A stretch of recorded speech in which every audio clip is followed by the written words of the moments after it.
Hello everybody. Hi everybody. We are from WaveDNA, which is the booth right in that corner over there. My name is Sarl, and this is Haig. Say hi, Haig. Hi everybody, my name's Haig. Hi.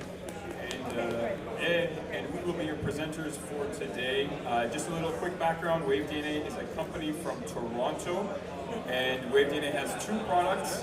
One is called Liquid Rhythm, which is a MIDI program that assists you for writing rhythm composition, so drone tracks, percussion tracks.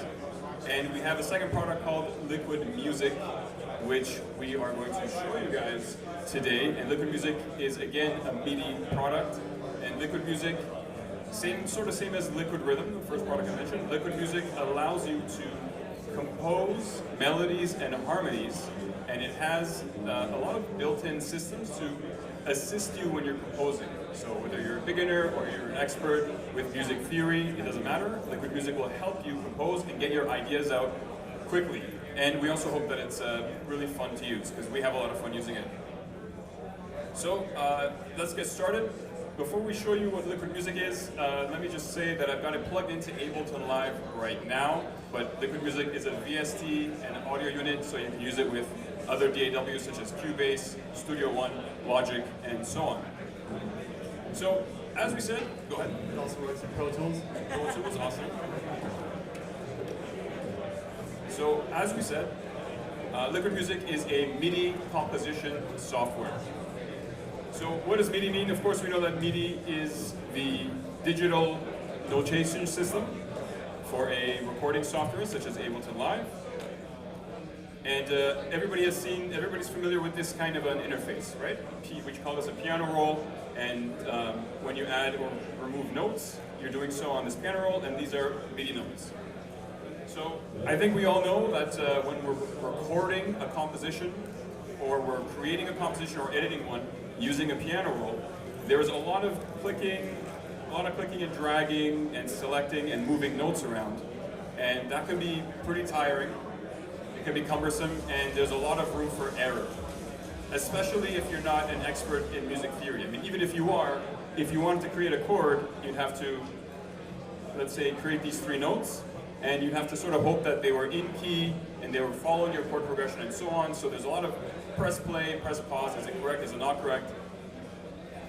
So with Liquid Music, the team wanted to improve that workflow. They wanted to create music composition in a way that was very fast, very fluid, and fun. So the overall concept for Liquid Music is, normally, you know when you think about a melody, or when you hum a melody, you're usually humming the overall shape of that melody. If the melody rises, or if it falls in time, that's sort of the overall shape of that song. So we thought, how cool could it be if you could compose MIDI, or compose your melody, your chords, using that idea of rising and falling melody. So that's what Liquid Music does. So let me just clear my canvas here. So we have, just as I showed you in Ableton Live, we have this piano roll, same sort of structure, and over across here we have time. And let me just duplicate that, perfect. And I'm just going to adjust my zoom. Great. So, as we were saying, the concept of a melody rising and falling over time, we thought it would be great if you could just click and drag and sort of paint the overall shape of your melody. And as I'm doing this, notice that the yellow painting is what I'm drawing, and the notes, the software is generating the notes and the chords for me in the background, and the overall melody of these chords are following the shape that I just drew. So notice how it's rising in the first bar and then falling in the second bar and so on. And at the top you'll notice I have a chord progression. So I had loaded this from before. I've got a C minor and an A flat and then an F minor and a G, I believe. And this is the chord progression that I've created. So let me hit play and let's see what this sounds like. I have a drum loop that's playing in the background. That's just to give a little bit of rhythmic context. So I'll hit play, and the organ sound that you're going to hear is going to follow that melody.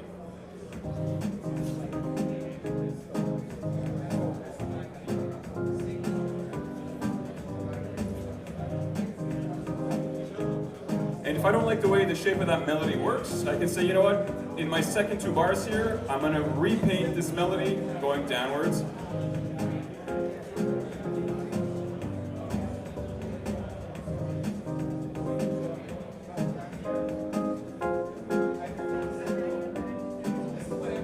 So this is the core workflow of Liquid Music. It allows you to simply paint the overall shape of your melody and immediately get going. And if I like the way this melody sounds, I can flip over to a different instrument, such as a bass guitar or a piano, and I can copy and paste that chord progression, and I can build an overall orchestration. So it's a really, really fast way of getting your ideas out. And if I flip back to Ableton Live, this is the chord progression that I just created with the notes. You'll notice, of course, that doing this by hand or even performing it into a real keyboard, it would take a lot of time, there'd be a lot of errors, and there's a lot of fiddling to make sure notes are in key, in chord progression, and so on.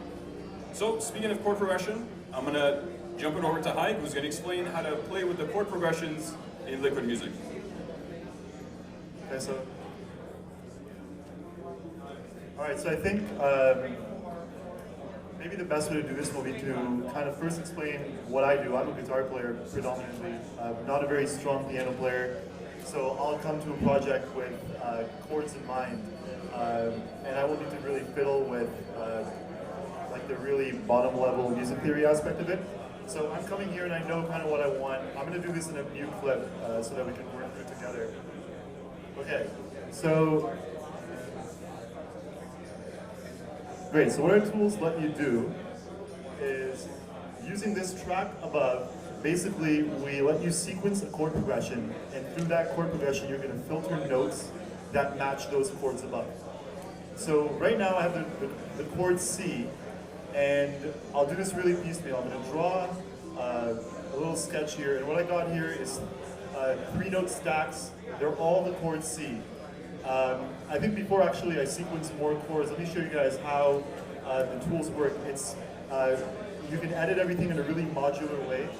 So I can come here to the voice panel, and I can add and subtract notes. So that's what I'm doing when I'm clicking these buttons. Right now I have a single note, and then when I add a note above it, it's going to harmonize a third above that initial note. So if we take a listen to that, so I have a single note C, and now I have a C major diad, I guess, and I'll add a fifth above that C. Right, so I just built a chord, one note at a time, and it's all following that chord above. So what we were listening to above, or before, when Sarah was doing the demo, it was in C minor, so I'm going to change the key, and I flipped to this chords panel, and we thought, how cool would it be if we could just give people 2 options. Either you just stick to what's in key, kind of like traditional harmony speaking, or if you want to break the rules and just access any chord, you can do that as well. But I'm going to stick to what's in key right now. So what we had earlier was something like C minor going to A flat major. Let me just clear this up.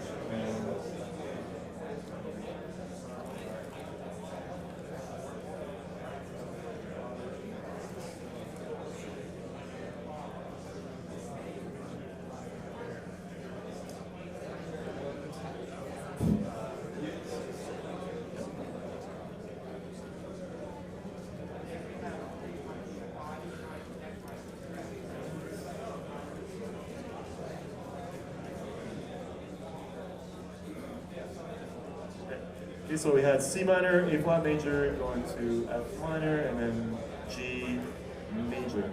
So I'm going to loop those 4 chords. And now exactly what I'd done before, where I'd drawn across the C minor, I'm going to draw across A flat. And even if I'm just sticking to a straight line like this, all the notes are going to just basically pin to locations that complement these chords above. So if we listen to that one now.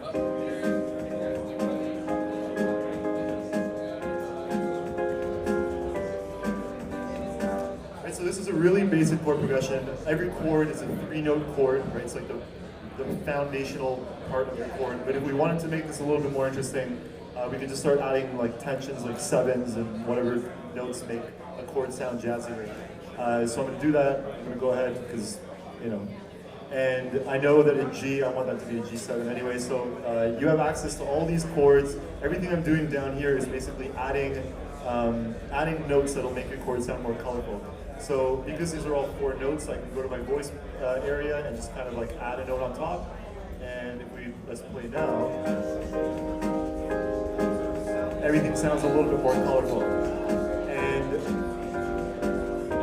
so far what we've been doing is kind of like listen to these in terms of like these quarter notes. I can mess with the rhythm while maintaining everything static, right? So everything's going to stay the same. I'm going to come here and I'm going to try a different rhythm. Right, and if I like the sound of this, basically what I can do is I can copy everything.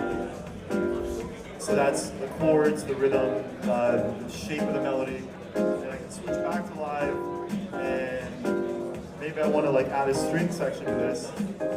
So I'm going to come here and I'm going to paste everything I had, and I know when I'm working on strings, I kind of just want like a whole note held.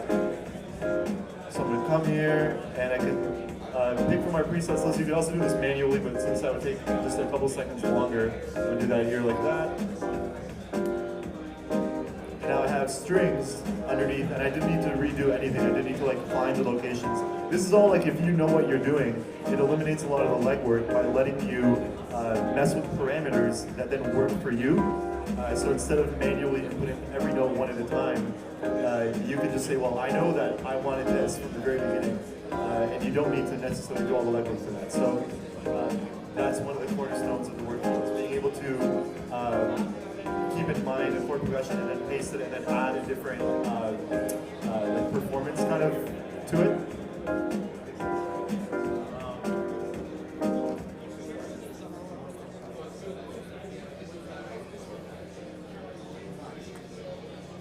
We'll show you one more thing. Thanks, Haig. So Haig has built up a nice orchestration between the strings and this organ, which is what we started with. We have another tool that's kind of fun to play with. It does the same sort of thing. It helps you build chords, but it's a more traditional instrument or effect, which we all know as the arpeggiator. So I'll show you how that works, because you can create some interesting, some funky melodies with the arpeggiator. So let me jump over to my lead instrument. I'll create a clip there.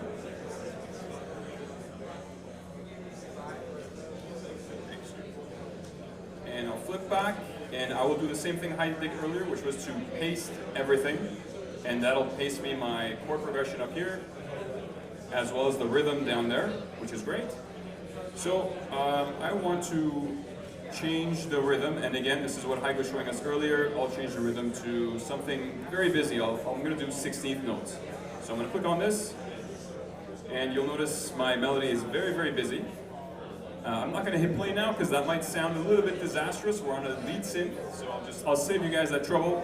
I'm going to flip over to my voice tab again, and down here we have the arpeggiator widget. So I'm going to be playing with this panel. When I turn it on, you'll notice that as soon as I turn it on, all of these very, very busy chords are going to turn into busy arpeggiations. So I'll flick that switch, and now we have this arpeggiation. And as expected, the arpeggiation follows the chord progression that Haig just built earlier. Let's hit play. Let's see what this sounds like.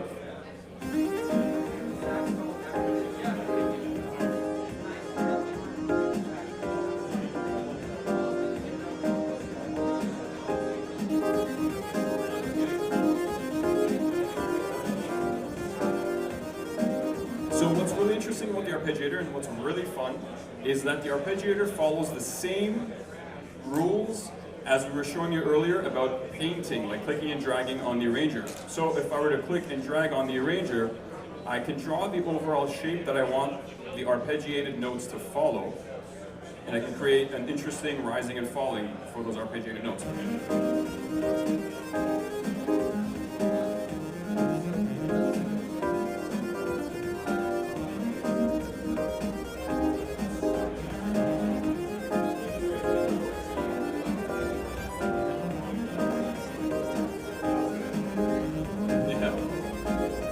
Again, I can change the rhythm of this altogether if I want. Let's make this 8th notes. So I'm just going to select 8th notes.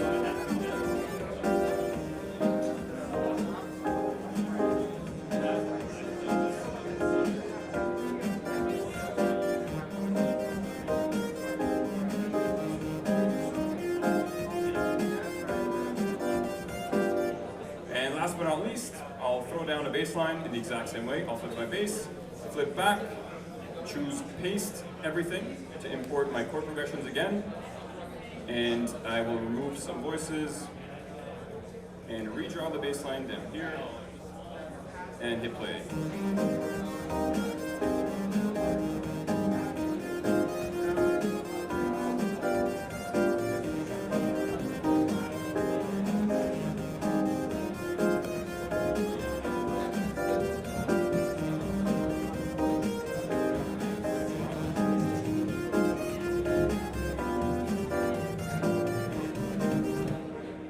So that is Liquid Music. Do you have anything to add, Hyde? Okay. Does anybody have any questions? Go ahead. So what determines the voicing or the inversion that is used? Great question. So let's. I'm gonna get rid of, or just focus here on the strings a little bit. So since I'm a guitar player, I had like the pleasure of just kind of like looking through and seeing how we could complement the voicings.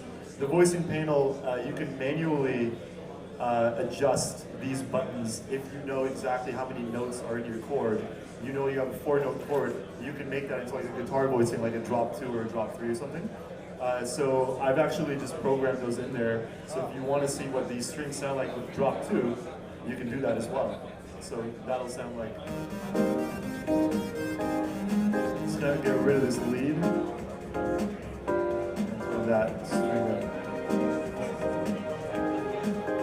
If we wanted to hear this as like something way more spread, like a drop 3, drop 4. Okay.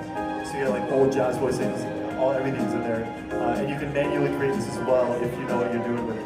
It's, the moment you add a 5th note, those drop voicings will sound kind of wonky, but I mean they'll still sound very interesting. So it's a great ideation tool as well. Great, thanks. Any other questions? Those are good. Those are good ones. Thanks, guys.